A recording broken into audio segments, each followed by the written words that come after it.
ആളുകൾ മോഹിക്കുന്നത് അപ്പോസ്തലനാകാനാണ്, പ്രവാചകനാകാൻ. നിങ്ങളിത് വിശ്വസിക്കുന്നുണ്ടോ? ഞാൻ അനേകരെ കണ്ടിട്ടുണ്ട്. പല പല രാജ്യങ്ങളിൽ ഇങ്ങനെയുള്ള അനേകരെ ഞാൻ കണ്ടിട്ടുണ്ട്. പ്രത്യേകിച്ച് കരസ്മാറ്റിക് പെന്തക്കോസ്ത് കോളത്തിൽ. അപ്പോസ്തലനായ ഇന്നാര്, പ്രവാചകനായ ഇന്നാര്, അവരെ ആരെയും ഞാൻ ബഹുമാനിക്കുന്നില്ല. അവർ പലരും വീണ്ടും ജനിച്ചവർ പോലുമല്ല. അസന്തുലിതമായ ക്രിസ്ത്യാനികൾ. അങ്ങനെയാണ് ദൈവത്തിൻ്റെ നാമം ഇന്ന് ഭൂമിയിൽ അപമാനിക്കപ്പെട്ടുകൊണ്ടിരിക്കുന്നത്, ഇത്തരത്തിൽ ജീവിക്കുന്ന ക്രിസ്ത്യാനികൾ കാരണം. ഇനിയും നാം സംസാരിച്ചുകൊണ്ടിരുന്ന 1 കൊരിന്തി 12-ാം അധ്യായം, അവിടെ മറ്റ് ചില വരങ്ങളെക്കുറിച്ചും പറയുന്നുണ്ട്.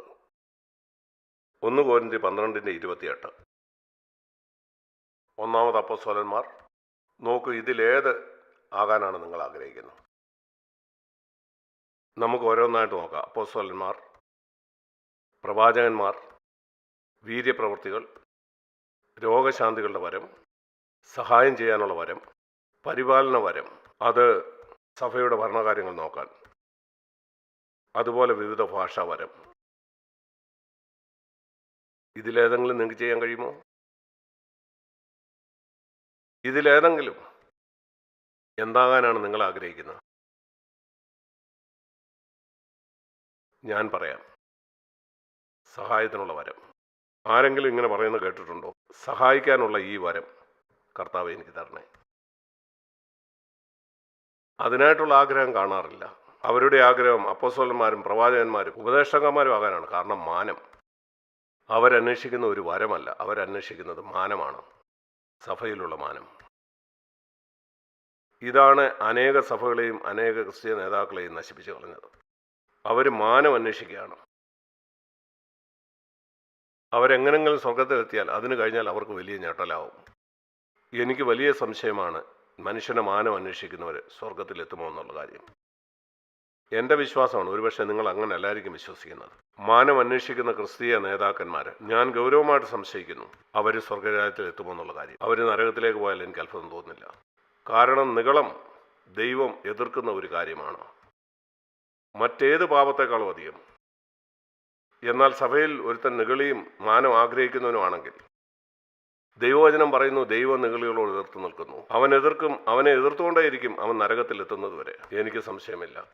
കാരണം കർത്താവ് പറയും, ആദ്യമായിട്ട് നിഗളിച്ച ആ നേതാവ് അവിടെയാണ് വസിക്കുന്നത്. ആ പിശാച് നിഗളിച്ചാണ് അവൻ പിശാചായത്. അവനോട് നിങ്ങൾക്ക് ചേരണോ? നിങ്ങളുടെ നിഗളവുമായിട്ട് നിങ്ങളുടെ ജീവിതകാലം മുഴുവനും അവനെ നിങ്ങൾക്ക് അനുഭവിക്കാം. അത് CFCയിലും സംഭവിക്കാം.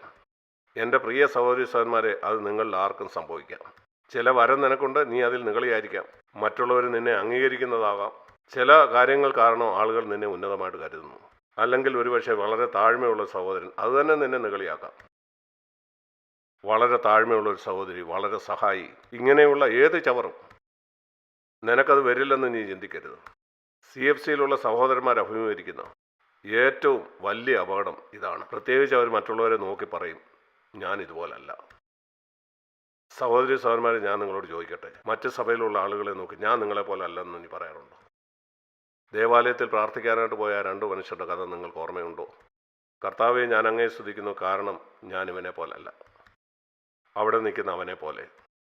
എന്നാൽ ഈ ആത്മാവ് നിന്റെ ഉള്ളിലും ഉണ്ടാകാം. കർത്താവെ, ആ സഭയിലുള്ള ആ ആളെ പോലെയല്ല ഞാൻ NCCF പോകുന്ന ആളാണ്. നിനക്ക് സത്യമറിയാമെങ്കിൽ മറ്റാരേക്കാളും താഴ്മയുള്ളവൻ നീ ആയിരിക്കണമായിരുന്നു.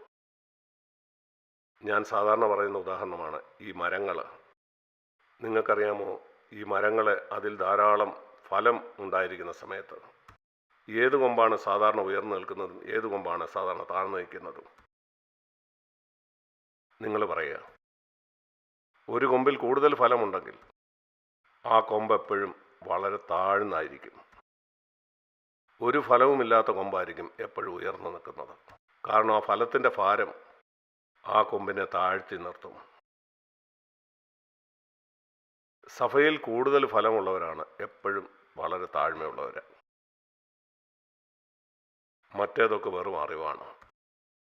കൂടുതൽ ഫലം നിന്നെ താഴ്മയുള്ളവനാക്കും. നിങ്ങൾക്ക് കൂടുതൽ വരമുണ്ടെങ്കിൽ പരിശുദ്ധാത്മാവിൻ്റെ യഥാർത്ഥ വരങ്ങൾ മാനുഷിക കഴിവല്ല, പരിശുദ്ധാത്മാവിൻ്റെ വരങ്ങൾ നിങ്ങളെ കൂടുതൽ താഴ്മയുള്ളവനാക്കിക്കൊണ്ടിരിക്കും. കാരണം അങ്ങനെ ഒരാൾ തന്നെ എപ്പോഴും യേശുവുമായിട്ടാണ് താരതമ്യപ്പെടുത്തുന്നത്. യേശുവിനെ അനുഗമിക്കുക എന്ന് പറഞ്ഞാൽ അവനുമായിട്ട് നിങ്ങളെ താരതമ്യപ്പെടുത്തുന്നതാണ്. കർത്താവെ, ഞാൻ അവിടുത്തെ കാൽച്ചുവടുകളിലാണോ നടക്കുന്നത്?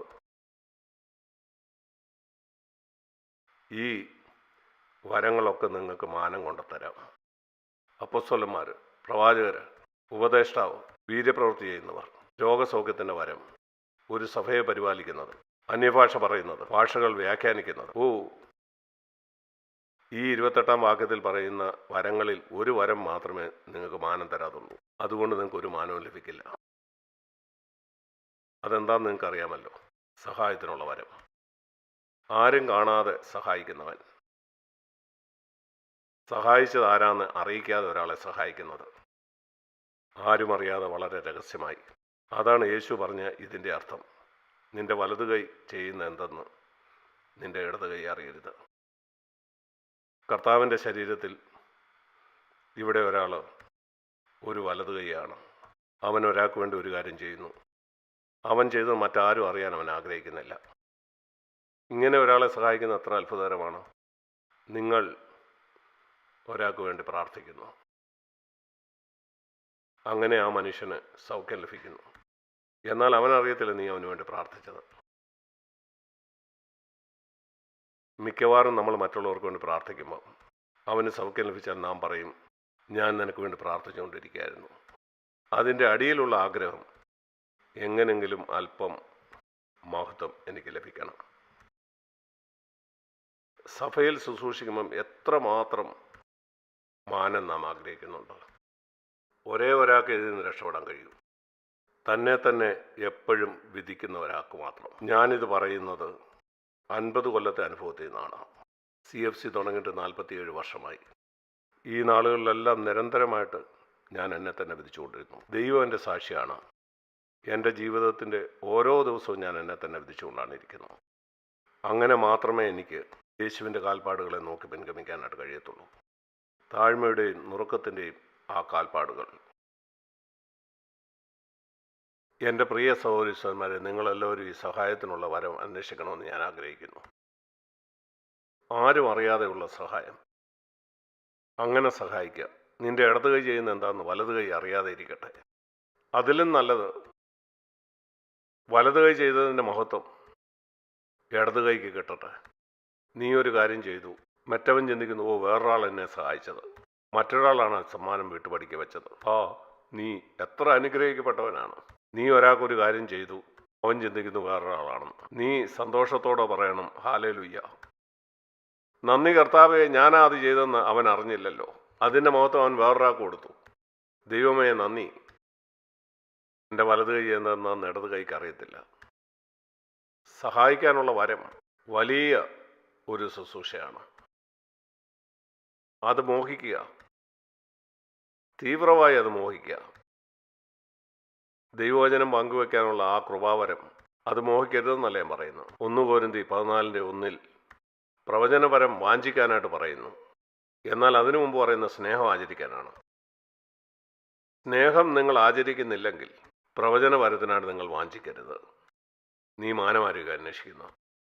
മറ്റൊരു വാക്കിൽ, നീ ഒരാളെ വളരെയധികം സ്നേഹിക്കുന്നുണ്ട്, അവനെ ഉത്സാഹിപ്പിക്കാനായിട്ടൊരു വാക്ക് നിങ്ങൾ പറയാൻ ആഗ്രഹിക്കുന്നു. അതാണ് പ്രവചനം. എന്താണ് പ്രവചനം? 1 കൊരിന്ത്യർ 14:3 പ്രവചനപരമെന്ന് പറഞ്ഞാൽ ഒരാളോട് സംസാരിക്കുന്നതാണ്. 3 കാര്യത്തിനായി: ആത്മീയ വർധനയ്ക്ക്, പ്രബോധനത്തിനും ആശ്വാസത്തിനും. അതാണ് പ്രവചനം. പ്രവചനത്തിന് നിങ്ങളിവിടെ നിൽക്കേണ്ട ആവശ്യമില്ല. ഒരു ടെലിഫോണിൽ കൊണ്ട് നിങ്ങൾക്ക് പ്രവചിക്കാം. ഒരു ഇമെയിൽ എഴുതിക്കൊണ്ട് നിങ്ങൾക്ക് പ്രവചിക്കാം. നിന്റെ വീട്ടിൽ വന്ന ഒരാളോട് സംസാരിച്ചുകൊണ്ട് നിനക്ക് പ്രവചിക്കാം. നീ കടയിൽ ഒരാളെ കണ്ടു, അവനോട് സംസാരിക്കുന്ന ഒരു പ്രവചനമാകാം. എന്താണ് പ്രവചനം? ഒരാളെ ഉത്സാഹിപ്പിക്കുന്ന ഒരു വാക്ക്, ആത്മീയ വർധന ഉണ്ടാക്കുന്ന ഒരു വാക്ക്, അല്ലെ ഒരുത്തനെ പ്രബോധിപ്പിക്കുന്ന ഒരു വാക്ക്. അവൻ നിരാശപ്പെട്ടിരിക്കുകയായിരിക്കാം. ഒരു വാചകം, അതാണ് പ്രവചനം. പ്രവചനം എന്ന് പറഞ്ഞാൽ എന്തോ ഒരു ആത്മീയ ഭാഷയല്ല. അതിൻ്റെ അർത്ഥം ഇത്രയേ ഉള്ളൂ: ഉത്സാഹിപ്പിക്കുന്ന ഒരു വാക്ക്, ആശ്വാസത്തിൻ്റെ ഒരു വാക്ക്, ആത്മീയ വർധന ഉണ്ടാക്കുന്ന വാക്ക്. നമുക്കെല്ലാവർക്കും അത് ചെയ്യാനായിട്ട് കഴിയും. നിങ്ങളുടെ കുഞ്ഞുങ്ങൾക്ക് വേണ്ടി അത് ചെയ്യാം. ഞാൻ പ്രതീക്ഷിക്കുന്നത് നിങ്ങൾ അങ്ങനെ ചെയ്യുന്നുണ്ടെന്ന്. നിങ്ങളുടെ കുഞ്ഞുങ്ങളിൽ നിന്ന് തുടങ്ങുക. ഭർത്താക്കന്മാരെ നിങ്ങളുടെ ഭാര്യമാരോട് അത് ചെയ്യുക. ഭാര്യമാരെ നിങ്ങളുടെ ഭർത്താക്കന്മാരെ ഉത്സാഹിപ്പിക്കുക. അവർക്ക് ആത്മീയ വർധന വരുത്തുക. അവരെ ശകാരിക്കുകയും വഴക്ക് പറയുകയുമല്ല, അവരെ ഉത്സാഹിപ്പിക്കുക. അതൊരു വലിയ ശുശ്രൂഷയാണ്. നമുക്കെല്ലാവർക്കും ചെയ്യാം. നമ്മുടെ വീട്ടിൽ അത് തുടങ്ങുക. പ്രത്യേകിച്ച് നിങ്ങളുടെ കുഞ്ഞുങ്ങളോട്. പിതാക്കന്മാരെ നിങ്ങളുടെ കുഞ്ഞുങ്ങളെ ഉത്സാഹിപ്പിക്കുക. എപ്പോഴും അവരെ തർജ്ജനം ചെയ്യാതെ. ഭാര്യമാരും ഭർത്താക്കന്മാരും തമ്മിൽ ഉത്സാഹിപ്പിക്കുന്ന ഞാൻ പ്രതീക്ഷിക്കുന്നു. അതൊരു വലിയ വരമാണ്. അതിനുവേണ്ടി അന്വേഷിക്കുക. പ്രത്യേകിച്ച് പ്രവചനത്തിൽ കൂടെ നിങ്ങൾക്ക് ഒരാളെ ആശ്വസിപ്പിക്കാൻ കഴിയും. എന്തുകൊണ്ടാണെന്ന് ഞാൻ പറയാം. കാരണം എബ്രായർ 3 മനോഹരമായ ഒരു വാക്യമുണ്ട്. എബ്രായർ 3:13 വാക്യം നിങ്ങളുടെ ജീവിതകാലം മുഴുവൻ എപ്പോഴും ഓർത്തിരിക്കേണ്ട ഒരു വാക്യമാണ്. നിങ്ങളുടെ ജീവിതകാലം മുഴുവൻ എന്തുകൊണ്ടാണ് പറഞ്ഞത്? എല്ലാ ദിവസവും ചെയ്യണമെന്ന് പറയുന്ന ദൈവവചനത്തിൽ ഒന്നാണിത്. എന്നാൽ ഏതെങ്കിലും ക്രിസ്ത്യാനി ഇത് എല്ലാ ദിവസവും ചെയ്യുന്നതെന്ന് എനിക്കറിയില്ല. എന്നാൽ അത് ചെയ്യേണ്ടതാണ്. എല്ലാ ദിവസവും ഞാൻ ശ്രമിക്കാറുണ്ട് എല്ലാ ദിവസവും ചെയ്യാൻ. ഒരു വാക്കിലോ ഒരു ഇമെയിൽ കൂടെയോ ഒക്കെ. എന്താണത്? എല്ലാ ദിവസവും ആരെയെങ്കിലും ഉത്സാഹിപ്പിക്കുക. നിങ്ങൾ ആരെയും കണ്ടില്ലെങ്കിൽ നിങ്ങളുടെ ഭാര്യയോ ഭർത്താവിനെ ഉത്സാഹിപ്പിക്കുക. നിങ്ങളുടെ വീട്ടിലുള്ള ഒരാളെ. ഇവിടെ പറയുന്നത് അത് എല്ലാ ദിവസവും ചെയ്യണമെന്നാണ്. ഇന്ന് എന്ന് പറയുന്നിടത്തോളം കാലം നാൾ തോറും അന്യോന്യം പ്രബോധിപ്പിച്ചുകൊള്ളുകയും ഒരു ദിവസം നിന്റെ ജീവിതം തീരും, പിന്നൊരു ഇന്നുണ്ടായിരിക്കുകയില്ല. അതാണ് ആ വാക്കിൻ്റെ അർത്ഥം. ഇന്ന് എന്ന് പറയുന്ന ഒരു ദിവസം ഇല്ലാതെ നിന്റെ ജീവിതം ഒരിക്കൽ അവസാനിക്കും. അത് തീരും. അതുകൊണ്ട് ഇന്നെന്ന് പറയുന്ന ഒരു ദിവസം ഉണ്ടായിരിക്കുന്നത്തോളം എന്ന് പറഞ്ഞാൽ നീ ജീവനോടെ ഈ ഭൂമിയിലിരിക്കുന്ന സമയം, ഇന്നീ ദിവസം നീ ആരെയെങ്കിലും പ്രബോധിപ്പിക്കുക. കാരണം അത് ആ മനുഷ്യനെ രക്ഷിക്കാനിടയാവും. അവൻ്റെ ഹൃദയം പാപത്തിൻ്റെ ചതിയാൽ കഠിനപ്പെട്ടു പോകാതിരിപ്പാൻ. കഠിനപ്പെട്ടു പോകുന്നതിൽ നിന്ന് നിന്റെ ഭാര്യയെ രക്ഷിക്കാൻ നീ ആഗ്രഹിക്കുന്നു, അവളെ പ്രബോധിപ്പിക്കുക. നിങ്ങൾ പറയാം, എൻ്റെ ഭാര്യ എന്തുകൊണ്ടാണ് ഇത്ര കഠിനയായിരിക്കുന്നത്? കാരണം നീ ഒരിക്കലും അവളെ ഉത്സാഹിപ്പിച്ചില്ല. നിങ്ങളുടെ ഭാര്യയോടുകൂടെ 10,000 ദിവസം ജീവിച്ചെങ്കിൽ 10,000 പ്രാവശ്യം നിങ്ങളവളെ ഉത്സാഹിപ്പിക്കണമായിരുന്നു. അത് ദീർഘസമയമല്ല. 3 കൊല്ലം 1000 ദിവസമാണ്. അതുകൊണ്ട് 30 കൊല്ലം എന്ന് പറഞ്ഞാൽ 10,000 ദിവസത്തിൽ കൂടുതലാണ്. 15,000 ദിവസം മുമ്പാണ് ഞാൻ എൻ്റെ ഭാര്യ വിവാഹം കഴിച്ചത്. ആരംഭത്തിൽ എങ്ങനെ ഉത്സാഹിപ്പിക്കണമെന്ന് എനിക്കറിയത്തില്ല. ഇപ്പം ഞാൻ കുറച്ചുകൂടെ പഠിച്ചിട്ടുണ്ട്. ഒരു ചിരിയിലൂടെ നിങ്ങൾക്ക് ഉത്സാഹിപ്പിക്കാം. മദർ തെരേസയുടെ ഒരു ഉപദേശമായിരുന്നു, ഭർത്താക്കന്മാരെ നിങ്ങളുടെ ഭാര്യയ്ക്ക് നേരെ പുഞ്ചിരിക്കുക, ഭാര്യമാർ ഭർത്താവിന് നേരെ പുഞ്ചിരിക്കണം. നിങ്ങൾ ചെയ്യാറുണ്ടോ? അതോ ഭാര്യമാർക്ക് നേരെ നിങ്ങൾ മുഖം വീർപ്പിക്കുകയാണോ? പുഞ്ചിരിയിൽ കൂടെ നിങ്ങൾക്ക് ഉത്സാഹിപ്പിക്കാൻ കഴിയും. സത്യമാണ്. നിങ്ങളുടെ കുഞ്ഞുങ്ങളെയും പിതാക്കന്മാരെ വല്ലപ്പോഴും കുഞ്ഞുങ്ങളെ നോക്കി പുഞ്ചിരിക്കുക. ഒരു ദിവസം ഒരു പ്രാവശ്യമെങ്കിലും. അതിനെ തന്നതിന് ദൈവത്തിന് നന്ദി പറയുക. അവരെ ഉത്സാഹിപ്പിക്കുക. നമുക്ക് തമ്മിൽ ഉത്സാഹിപ്പിക്കാം. കാരണം അവൻ്റെ ഹൃദയം കഠിനപ്പെടാതെ നിങ്ങൾക്ക് അവനെ രക്ഷിക്കാനായിട്ട് കഴിയും. പാപത്തിൻ്റെ ആ ചതിയാൽ. നമ്മുടെ പോരാട്ടം പിശാചിനോടാണ്, നമ്മൾ തമ്മിലല്ല. ഈ സഭയിലുള്ള ആരോടും നിങ്ങൾക്കൊരു മത്സരമുണ്ടെന്ന് ഞാൻ പ്രതീക്ഷിക്കുന്നു. നീ നല്ലവനാണെന്ന് കാണിക്കാനോ നിന്റെ കുടുംബം നല്ലതാണെന്ന് കാണിക്കാനോ ഇതുപോലുള്ള ചവറ്. നാം പിശാചിനാണ് എതിര്. കഴിഞ്ഞു. അതുകൊണ്ട് നമുക്ക് നിവർന്ന് നടക്കാം. കർത്താവെ, എൻ്റെ ജീവിതത്തിലുള്ള അസന്തുലിതാവസ്ഥ എന്നെ കാണിക്കണമേ. ഒരു കാലിനേക്കാൾ വലിയൊരു കാലുമായി ജീവിക്കുന്നത്. കർത്താവെ, ഒരുമിച്ച് മുന്നേറാനായിട്ട് സഹായിക്കണേ. ആമേൻ.